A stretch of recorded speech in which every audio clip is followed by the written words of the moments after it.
Hello guys! For today's video ay ipapakita ko po sa inyo nang pumunta po kami dito sa may Port Santiago sa Intramuros, Manila.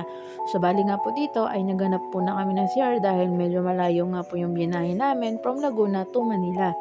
So makikita nyo naman po na ang CR po dito ay nasa mismong old building po dito sa loob mismo ng Port Santiago.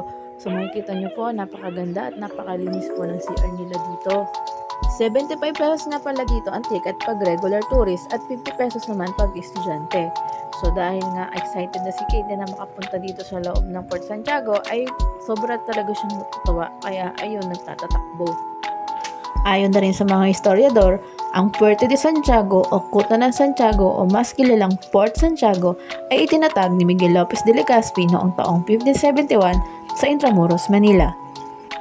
Sa Port Santiago rin nakahimlay ang mga lumang angkla na ginamit noong panahon ng mga Kastila sa kanilang mga barko.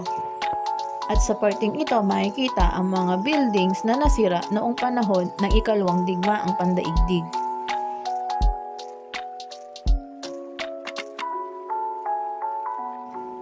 At dito naman sa may parting ito ay makikita ninyo na ang isang istruktura, punong-puno po siya ng pictures. Ang sabi dito ay kuha po ito noong World War II. So, tingnan nyo po kung gaano po kaganda yung pagkakadisenyo ng artist. So, sobrang ganda nga ng disenyo ng Port Santiago ay napakarami talaga nagpapapicture dito sa may parting ito. Dahil mukha nga na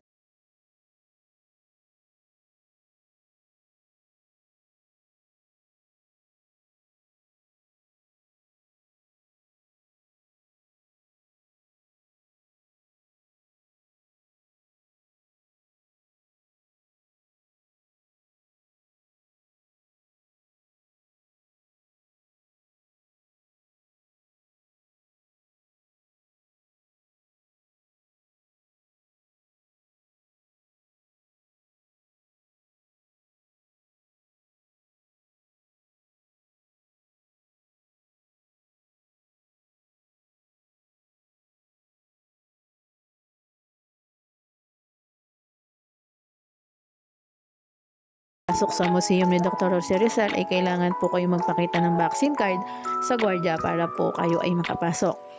So bali po pinapayagan po ang pagkuha ng picture pero hindi po pwede ang may flash at pag-video po sa lahat po ng naandun sa loob. Kaya hanggang dito na lang po yung video. Noong 1945 ay na-discover ng mga Amerikano na mayroong 600 na nabubulok na bangkay dito dahil sila ay namatay sa suffocation at sobrang init.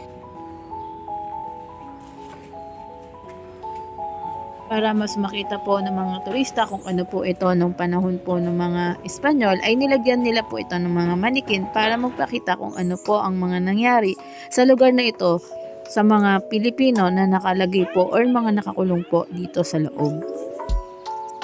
At kapag ikaw ay bumababa na ng hagdan, ibig sabihin ay natapos mo na ang pagpasok mo sa dungeons.